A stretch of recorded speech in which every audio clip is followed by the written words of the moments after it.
seria esse daqui, o 3DS Pro. Já faz mais ou menos um mês que chegou o AY Monitor aqui em casa. E pra ser bem sincero, se fosse definir esse console em uma palavra, seria diferente. Porque não tem nenhum console aqui que eu já tenha pego parecido com isso. E depois de vários vídeos aqui no canal, esse daqui vai ser a review completa dele, falando todos os tópicos, tipo, me aprofundando em tudo que eu consegui aqui na medida do possível. E quem sabe até o final do vídeo você decida se vale a pena ou não comprar um em 2025 e até 2026, né? Que já tá aí na porta também. Já aviso de cara que esse vídeo vai ser dividido em capítulos, então se você quiser pular pra alguma parte específica, tá aqui a timeline tudo dividida. O cara é muito profissional, né?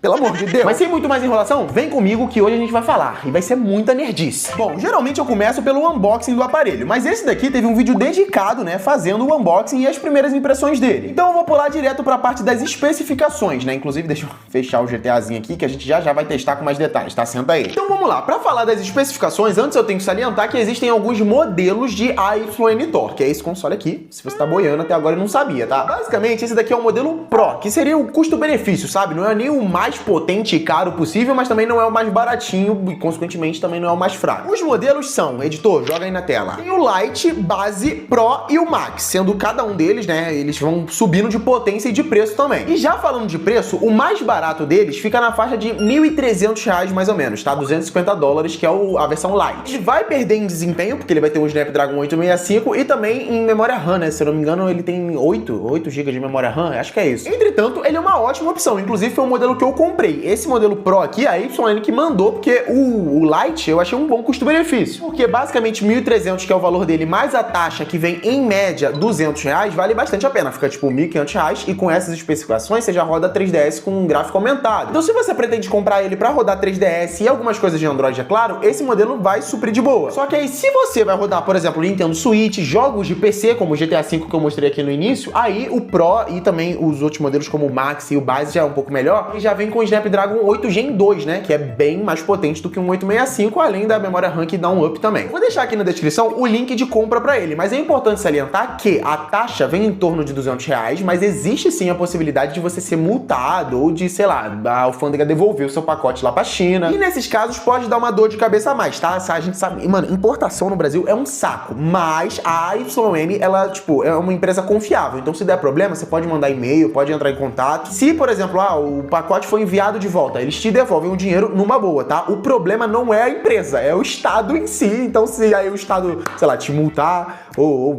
só sumir com o teu pacote, então fica o aviso, tá? Importação, querendo ou não, é sorteio. De qualquer forma, link na descrição pra quem tiver interesse. Eu acho que é de boa, pelo menos os relatos que eu tinha visto. Mas existe sim a possibilidade de dar errado. Então, pra concluir, a review de hoje vai ser do modelo Pro, ou seja, 12 GB de memória RAM, 256 GB de armazenamento e um Snapdragon 8 Gen 2. Mas continuando a nossa jornada, eu vou falar agora um pouco da construção. E essa é uma parte que eu geralmente gosto de falar, só que aqui eu vou gostar mais ainda porque, né, ele literalmente dobra no meio. Então é diferente de fato esse console. Primeiro de tudo, assim que você pega ele, você percebe qualidade, tá? Ele tem um plástico de ótima qualidade, tipo, ele é um plástico fosco que não pega marca de dedo. E isso é muito bom, não só nesse modelo que na verdade nem daria pra ver, mas se você optar pelo modelo preto ou algum outro modelo que pegue mais marca de dedo, né, que demonstre mais as digitais, ele não vai mostrar tanto justamente por ele ser áspero, né, fosco. Então assim, não tem o que reclamar, é realmente de ótima qualidade no quesito acabamento, não tem nenhuma borda assim com plástico sobressalente, todos os encaixes vêm bonitinho. Isso fica ainda mais claro quando você abre o console e percebe que, por exemplo, essa parte de baixo dele é toda de vidro, mano, não tem diferenciação de tela e de, sei lá, carcaça do console aqui, é tudo vidro mesmo, e na parte de cima também, obviamente, a mesma coisa, inclusive ele tá com película aqui nas duas telas. E sobre os botões, inclusive, cara, são botões de muita qualidade, bem confortáveis, isso daqui realmente me surpreendeu. Por exemplo, o analógico é um analógico magnético e com uma viagem, né, um travel distance muito bom, realmente dá uma precisão absurda, coisa que não é comum de se ver em consoles portáteis, né, que geralmente são analógicos menores. O D-pad, a mesma coisa, é basicamente o mesmo D-pad do PS Vita, e isso me lembra uma coisa. Não sei se você tá sabendo, mas tá rolando uma ação de PS Vita aqui no canal, hein? Por apenas 70 centavos, esse carinha aqui pode ir pra sua casa, então clica aí no link do comentário fixado e participa, que além de me ajudar muito, por 70 centavos você pode levar um console novo aí pra tua casa. Já que eu fui rato agora, hein, na hora de botar essa inserção, mas eu nem foi de propósito, é que realmente é idêntico ao do PS Vita esse D-padzinho aqui. Mas continuando, além disso, eu também poderia citar os gatilhos, né, que aqui a gente tem um clique de mouse, basicamente, no L e R, enquanto os gatilhos aí, tipo, os botões de... É porque aqui é botão de ombro e aqui é gatilho, né? Tô me embolando tudo. Mas vocês entenderam, os gatilhos aqui, né, eles são analógicos e aí tem uma viagenzinha bem satisfatória até, né? Lembrando que é um console portátil, não vai ser um bagulho gigantesco. Só que uma coisa que eu acho que ainda se abrange aqui no assunto de construção e ele não é tão bom assim, é a ergonomia, cara. Infelizmente, por se tratar aqui de um console compacto e também, principalmente, um que abre e fecha, né, ele não é aqui aquele supra-sumo de ergonomia. Não tem bundinhas aqui, ó, pra dar aquela pegada melhor, como, por exemplo, tem aqui o Ayanel R1S, ó, um exemplo que vocês podem ver que ele tem toda uma dobradiça aqui, um relevo, mas também não é uma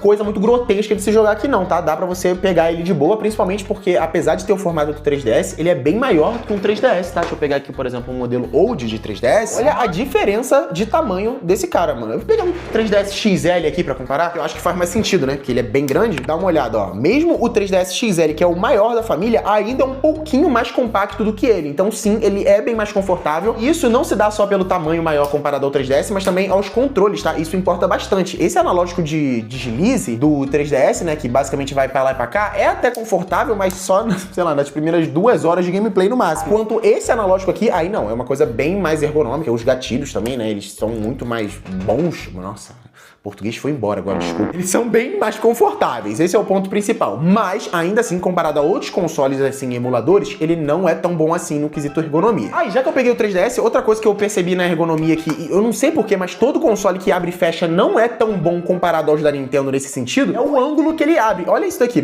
calma, eu vou virar a câmera que vai ser melhor. Isso me incomoda muito, velho, porque eu sou um usuário assíduo de 3DS, tá ligado? Eu usei 3DS por muito tempo. E olha isso daqui. Basicamente, essa daqui é o ângulo que ele abre, mais ou menos, usando o meio termo, né? Porque tem como você abrir mais, mas ele fica 180 graus. E aí não fica tão confortável. Isso seria o equivalente no 3DS. Só que o que todo mundo praticamente usa pra jogar no 3DS não é o último clique, né? Que ele fica assim, tortaço. Mas sim o penúltimo, que dá um antes assim, ó. Pronto, perfeito. Só que se você fizer a mesma coisa aqui, ó, o um clique antes dele já fica muito mais fechado. Dá pra perceber aí? Calma, deixa eu descer mais a câmera aqui assim. Olha isso, mano. Olha a diferença de ângulo dele pra esse daqui, pro 3DS original. Pode parecer besteira, só que essa diferenciação de ângulo torna o 3DS bem mais confortável, tá? Porque aqui, quando você vai jogar, você tem que ficar um pouquinho caída assim pra trás, sabe? Sua mão cai um pouco assim pra ele ficar no ângulo certo. Enquanto no 3DS não, sabe? Ele é bem mais reto, digamos, nesse ângulo. E assim, pode ser uma frescura minha por ser um usuário de 3DS? Pode. Mas como é uma review, né? Tô jogando essa informação aí pra vocês. Interrompendo sua programação rapidinho, porque com certeza vai ter gente perguntando sobre o suposto problema na dobradiça desse console. Em resumo, basicamente, pós o lançamento dele, teve um pessoal no Reddit que postou isso daqui, ó. Uma suposta rachadura que deu na dobradiça mesmo ali, né? No suporte da tela superior. Só que o que acontece nessa tela dá até pra ver melhor. Isso daqui não é uma rachadura. O que a YN alegou ser, isso daqui na verdade é um problema, né? Uma fresta que tem no molde desse console, que faz com que fique essa marca no plástico. No meu, nem tem isso daqui, porque eles arrumaram no molde, né? No lote, que eu quis dizer, nos lotes que vieram posteriormente, eles arrumaram esse problema, então se tu comprar agora nem vai ter isso. Só que o pessoal fez meio que uma tempestade em copo d'água na internet, e uma informação muito importante sobre essa dobradiça, que ela é a mesma dobradiça usada no Retroid Pocket Flip 2. Ou seja, não é uma dobradiça feita do zero, digamos, é uma dobradiça que já foi testada e aprovada, né? Eles fizeram um upgrade ali do Retroid Pocket Flip 1 pro 2, e a dobradiça do 2 foi usada aqui no AYN Thor. Então é realmente uma dobradiça que parece de ótima qualidade. Os caras já fizeram um test drive de montão pra aprovar ela. Isso, na verdade, é uma preocupação genuína, porque o Retroid Pocket Flip 1 deu problema na dobradiça. O meu mesmo deu problema na dobradiça. Só que depois dele saiu o Flip 2 e ainda revisões no Flip 2 até chegar no AYN Thor. Então essa dobradiça aqui pode ficar despreocupado, tá? Só que agora vamos falar um pouco do que mais diferencia esse console dos outros, né? Que é a tela, principalmente, som e a bateria. Começando pelas especificações, na tela superior a gente conta com 6 polegadas e é uma tela OLED, tá? Então só vai se segurando. Além de ser uma tela Full HD, então em quesito resolução a gente tá muito bem servido, e 120 Hz. Então a gente tem aquela fluidez extremamente satisfatória que tem nos celulares topo de linha, mas isso você tem que ativar, tá? Então ele vem por padrão a 60 FPS, mas aí clicando aqui ele fica a 120. O vídeo obviamente não faz diferença nenhuma, né? Porque o vídeo do YouTube é só a 60, mas pra quem usa, mano, é realmente uma grande diferença. E passando pra tela de baixo, aqui a gente tem uma tela de 4 polegadas, basicamente, né? Na verdade, sendo mais específica, é 3,5 92 polegadas e também é Full HD, tá? É 1080p, então em quesito resolução também é muito boa. OLED também, só não é 120 Hz, a tela de baixo é 60 Hz. Mas pra uma tela secundária, pô, absurda, simplesmente não tem nem comparação com a do 3DS, com a do... até do Switch não tem comparação, mano. É muito superior a tudo que tem no mercado, pelo menos em média. Então esse console não só tem duas telas, mas é duas telas absurdas. E o som também, né, no quesito assim, ai, a tela é boa? E se eu assistir um vídeo nele, como é que fica? Vamos colocar um somzinho aqui pra vocês terem uma noção de como seria, sei lá, ver uma série nesse console. Ah, e detalhe, tá? Eu já vou falar mais sobre o sistema, só que você consegue controlar aqui o volume da tela de cima e da tela de baixo de formas diferentes, tá? De formas separadas, no caso. Se você estiver assistindo um vídeo na tela de baixo e vendo, jogando na tela de cima, você consegue controlar o volume de cada coisa. Cara, o som dele é bem bom, principalmente porque é estéreo, tá? Como vocês podem perceber, ele vai diretamente aqui pra tua cara, né? Fica na frente do console os dois alto-falantes. Mas eu tenho que ser chato aqui e o da Anbernic, em geral, me agrada mais, tá? Então, já que é concorrente, estou jogando fogo no parquinho aqui. Só que definitivamente não é um som ruim, tá? Pelo contrário, é um som bem satisfatório, principalmente porque ele é estéreo, então isso daqui você pode achar que não faz diferença, mas bota um jogo de tiro aí, jogos em geral, na verdade, você vai ver que dá pra sentir quando o inimigo tá vindo de um lado ou do outro só por esse áudio aqui. E por último também, né, vamos abordar a bateria dessa lenda. Bom, esse carinha aqui, apesar de ser bem pequeno, ele conta com 6.000 mAh de bateria. E apesar de ser um número bem alto, a gente tem que lembrar que ele tem aqui um processador bem potente, duas telas, tá? Que apesar de ser OLED que economiza bateria, duas telas é um pouco demais. E como é um aparelho voltado para jogos, a maior parte do tempo você vai estar usando coisas pesadas nele. Então, assim, o resumão que eu posso dar sobre essa bateria é, ela é sim ok pra boa, tá? Na verdade, ela é boa, vai, ela é um nota 8, um nota 8. Porque tem sim consoles que eu percebo que duram mais do que ele aqui em casa, principalmente quando você tá jogando alguma coisa muito pesada de PC ou de Switch, mas aí não tem muito pra onde correr mesmo, porque é pesado, então vai gastar muita bateria. Só que se você tá jogando coisas de Android ou emulando coisas mais leves, cara, ele vai durar muito, tipo assim, papo de 7 horas, 8 horas de gameplay de boa, em média, tá? Então não me entenda mal, a bateria dele definitivamente não é ruim, só não é um absurdo, meu Deus do céu, principalmente porque os 6.000 mAh pode dar a entender isso, né? Mas eu achei uma nota 8 de bateria, mais ou menos, a gente tem aqui. Só que agora, vamos falar a ele, que é o sistema. Cara, o sistema é muito importante num aparelho, por causa que assim, você pode achar que não, só que você vai estar lidando com ele o tempo inteiro, né? O sistema operacional nesse caso. Então, se você tiver algum tipo de, sei lá, problema, algum travamento, alguma coisa, alguma função que você sentir falta, chora no banho que não vai ter o que fazer. Mas aqui, pelo incrível que pareça, a YN acertou e muito, tá? Muito mesmo. Primeiro de tudo, a gente tem aquelas opções clássicas aqui nas barras de notificação, né? Assim como a gente tem em vários outros consoles, só que além disso daqui, a gente também tem o sistema na parte de baixo. Então, quando você clica aqui, ó, esse botão é dedicado pro menu, ó, você puxa aqui, pimba ali, moleque. Função é que não vai faltar. Primeiro de tudo, você pode, por exemplo, desligar a tela de Saixo? Eu chutei de cima com baixo. Dá pra desligar a tela de baixo e usar só a tela de cima. Dá pra desligar a tela de cima e usar só a de baixo também. Então é bem versátil quanto a isso. Dá pra mexer no brilho também nas duas telas ao mesmo tempo. Só na de cima, ó. Só na de cima. Só na de baixo também. Volume, como eu havia dito, ó. Volume na tela de cima. Volume na tela de baixo. E tem outras abas aqui também, ó. Esse teste aqui, no caso, ele mostra tudo que tá aberto em segundo plano. E as configurações, aí sim, mano, o céu é o limite, ó. A gente tem aqui o FPS que tá rodando a tela de cima. A gente também tem o Autolock. Isso daqui é basicamente pra você mudar a função de controles, né? Esse Autolock, basicamente, eu cliquei aqui na tela de cima, o controle funciona na tela de cima. Cliquei na tela de baixo, o controle funciona na tela de baixo. Se você botar no Autolock aqui, por exemplo, no top screen, mesmo que eu clique na tela de baixo, o controle continua funcionando na tela de cima. Então pode ser útil pra se você usar aqui um jogo no touchscreen, enquanto aqui em cima tá num jogo no controle. Não sei porque você faria isso, mas dá. Vou deixar aqui no Autolock que eu acho mais assim, útil no dia a dia. E passando pra segunda opção, a gente já tem aqui coisas de performance, né? Então a gente tem o Standard, o Medium e o High Performance. Eu geralmente deixo no Medium Performance aqui, só que no High Performance eu desbloqueei uma função aqui na terceira, que é a função da ventoinha, que é diferente, porque aqui a gente tem basicamente Smart, Sport, só que no High Performance ele libera o Custom, né? E aí você consegue mexer a ventoinha aqui no mais forte possível, por exemplo, que no caso ela bate 70%, no caso, eu não sei por que isso. Poderia bater 100%, mas pode ser economia de bateria, ou eles botaram um ventilador tão forte que nem compensa botar 100%. Quando tá 70%, ele já canta, filho. Papo reto, calma aí. Escute isso aqui. Não se engane, tá? Isso daqui é realmente bem útil pra quando você tá jogando uma coisa muito pesada, porque assim, quando você tá jogando um Switch, por exemplo, um emulador de PC, no começo do jogo ele vai rodar muito bem, só que conforme o console vai esquentando, ele vai dando thermal throttling. Basicamente ele diminui o desempenho pra não explodir na sua mão, né? E aí a ventoinha joga esse ar pra fora, tipo, quente a beça e salva não só o seu console de explodir, mas a sua mão, porque conforme você vai jogando, vai esquentando aqui, vai ficando meio desconfortável. Então isso diferencia muito a experiência de gameplay de um console com Android pra um celular Android comum. Mas continuando aqui, a gente também também tem, ó, Clean Memory, isso daqui tira, né, um pouco dos processos de segundo plano pra dar uma desafogada aqui. E aí, passando pra parte de baixo, a gente tem o controle, que aqui tem no modo Standard, Xbox e BAN, o quê? Bom, é basicamente pra tirar, desativar o controle 100%. E esse Direct Supply Power aqui, ó, ou melhor, Direct Power Supply, é basicamente uma função que quando você ativa e coloca ele na tomada, a energia da tomada vai direto pro console, sem passar pela bateria. Isso é bem útil pra quando você tá jogando na tomada, você não ficar sobrecarregando a sua bateria o tempo todo, saca? Então isso daqui meio que alonga a vida útil da sua bateria e é realmente uma função muito interessante. É difícil de ver isso daqui, esse carinho nos detalhes que a empresa coloca, é difícil de se encontrar. Além disso, tem função de vibração aqui também e também o LED, né? Aqui o LED do analógico, que não pode faltar pra aumentar o nosso FPS. Você pode mudar a cor, você pode mudar, deixar um de uma cor, aqui ó, um azul e outro roxo por algum motivo. Dá pra desligar também, mexer na saturação, no brilho, ó, aumentar e diminuir o brilho. Cara, os caras pensaram em tudo, não tem jeito. Os caras são nerds. E por último também, a gente tem aqui, ó, a temperatura do console, a velocidade da ventoinha, algumas informações aqui sobre CPU, GPU, o Power, né, que seria quanto de energia, TDP, que ele tá gastando, e a memória RAM. Então, cara, sinceramente, é um dos sistemas mais completos que eu já vi. Sem contar, calma que tem mais coisa. Quando você abre jogo, ó, você pode puxar essa aba lateral e aí aqui você esquece. Eu tenho um negócio de gamepad pra você mapear os controles na tela quando quando o jogo não é compatível com gamepad. Você pode controlar pelo touch mesmo, saca? Você bota aqui, ó, gamepad, aí você bota, cadê? Xbox Style. Na verdade, não é nem gamepad, é esse key adapter aqui, ó, que aí você consegue colocar um botãozinho aqui, um botãozinho colar, um analógico aqui, um analógico colar, e você joga até, sei lá, Free Fire usando os controles aqui. Tem negócio de guias aqui também, key test, mano, tem muita coisa, papo reto. Se você não quiser ver o FPS pela tela de baixo, você pode clicar aqui, cadê, ó, no FPS bem aqui, e aí quando você sair, você voltar aqui, ó, aparece aqui no canto superior esquerdo o FPS que tá rodando o seu jogo. Inclusive esse jogo, calma aí, vou fazer um teste rapidão se esse Meganoid aqui roda a mais de... Ó, ele roda,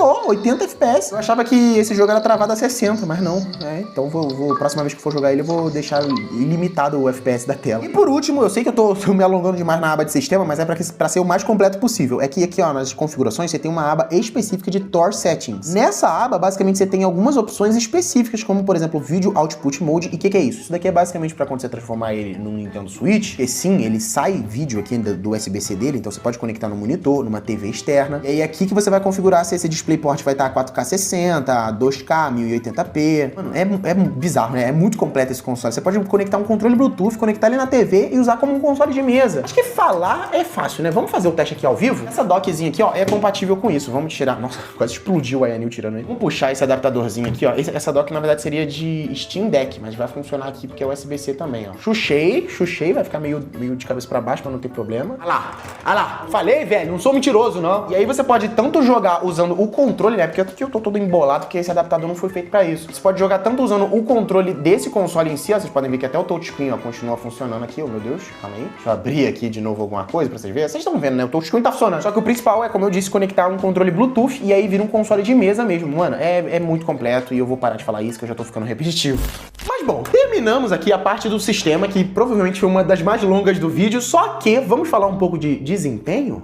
Eu sei que vocês querem. Pra isso eu já tô aqui no meu Game Hub, tá? Que é basicamente o emulador de PC que tem pro Android, o nosso querido GTA V, tá? Não é pouca merda não. Senta aí que lá vem história. E a princípio, sim, eu consegui fazer GTA V rodar aqui, porque quem viu o vídeo de teste em jogos percebeu que eu não tinha conseguido, mas graças ao senhor linguiça que me passou as causas necessárias, eu consegui fazer rodar aqui dentro perfeitamente, tá? Inclusive é ideal quando você vai jogar um jogo de PC, você já colocar aqui, ó, no High Performance e a ventoinha eu já boto no Custom no máximo, que ó, já tá torando aqui a 78, 77 graus, então pra não perder desempenho, já toma ali ventilador. E olha lá. Olha lá se não tamo nele. Ah não, velho, tá de noite. Calma aí que eu vou entrar aqui pra deixar de dia. Oxi, não é no banheiro que deixa de dia, Eric. Dormir aqui rapidão, só pra deixar mais bonito pro vídeo. Agora sim podemos... Mano, esse daqui eu nunca vou superar, ok? Vou pegar minha motoca aqui. Mano, deu um trabalhinho pra fazer funcionar, confesso pra vocês, tá? Só que mano, é muito doido ver esse jogo rodando num console não só de 2 telas, mas principalmente um console Android, compacto, que a bateria dura muito mais do que um PC portátil da vida, que era onde eu jogava isso daqui originalmente. Não é tipo, rodando na gambiarra. Não, tudo bem que é meio gambiarra, mas vocês entenderam, tá rodando perfeito, tá ligado? Não tem, glitch gráfico, não tem nada. Nesse caso aqui eu tô botando a 720p e tá pegando ali seus 46 FPS, 45 mais ou menos. Provavelmente deve dar pra melhorar esse desempenho de alguma forma, assim, alguma configuração muito doido que eu estou fazendo. Nossa! Nossa, bati de bobeira. Só que nesse nível aqui, pra mim, já tá perfeito. Papo reto. Deixa eu até ver se eu não ativei aqui algum V-Sync da vida que tá atrapalhando o desempenho, ó. Não, tá desativado. Calma aí, deixa eu até botar em 1080 então pra ver como é que ele rodaria em Full HD. Não acho necessário, porque uma tela desse tamanho aqui, 720, é mais que o suficiente. Oh, meu Deus. Tirei a configuração sem querer. Aí, ó. Pronto, agora sim, ó. Fica realmente bem mais nítido. Mas, cadê o FPS? Cadê? Ó, manteve a 45? Ô, louco, mano. Então, até Full HD dá pra jogar aqui dentro de boa. E aí você bota no monitor externo e toma. Meu Deus do céu, mano. Eu nunca bati naquela árvore, só porque eu tô gravando eu tombo ali. E esse é o poder de um Snapdragon 8 Gen 2, né? Inclusive é meio bizarro pensar que esse é um processador que era topo de linha, mas era topo de linha há alguns anos atrás. Não é possível! Eu não consigo ficar em cima da moto.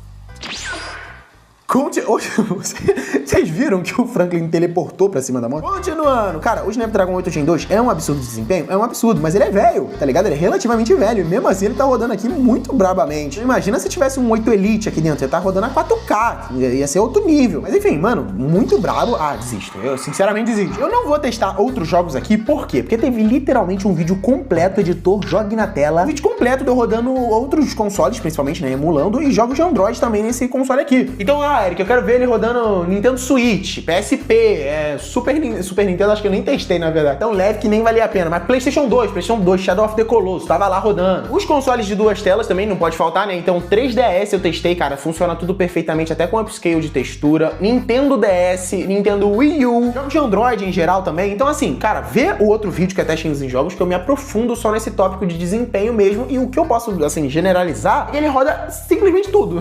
Tudo que eu tentei rodar nele funcionou. Só o GTA V não funcionou no dia, mas agora tá funcionando também. Então, pra mim, essa é a vantagem de você ter um console Android com desempenho acima da média, porque você basicamente pega, bota o jogo ali e roda. Não tem que configurar, não tem que fazer nada. No máximo, configurar pra melhorar o gráfico, né? Botar em 2 vezes a resolução do console. Realmente muito mais prático, justamente por ele ser potente. Se ele fosse fraco, eu teria que fazer várias maracutaias pra ele funcionar perfeitamente. E aqui, como ele sobra desempenho, ele só abre e roda e é isso aí. Então, o resumo que eu posso dar é, ele vai rodar literalmente tudo que você tentar colocar nele. É claro, se você não for um sociopata, colocando talvez um GTA 6, talvez um Assassin's Creed Shadows, né? No emulador de PC, a maioria das coisas que não rodam, na verdade, é por falta de compatibilidade, nem por potência de fato. E aí, se você tirar a PC, né, deixar só um Switch da vida, deixar os emuladores em geral, aí esquece, vai rodar tudo de uma boa. Então vamos lá, vamos concluir esse vídeo. O que eu posso trazer, assim, de frase final, de meu atestado final, pra esta lenda aqui, vulgarmente conhecida como AYNTOR ou 4DS ou 3DS Pro. Cara, sinceramente, esse console me surpreendeu bastante, tá? Ele é bem diferente de tudo que eu já havia mostrado aqui no canal e ele é um impressionante acerto da YN de primeira, né? Isso daqui é basicamente a primeira geração de consoles portáteis com duas telas Android e de cara os caras já acertaram. É bizarro isso. Na minha humilde opinião, eu não mudaria literalmente nada nesse console. Tudo dele é extremamente bem feito, desde a potência, a construção, a tela, os controles, no máximo a ergonomia, né, que eu poderia reclamar, e a princípio tem o gripzinho que vende lá no site dele, se você for muito chato quanto a isso. Então você pode colocar ele aqui, ó,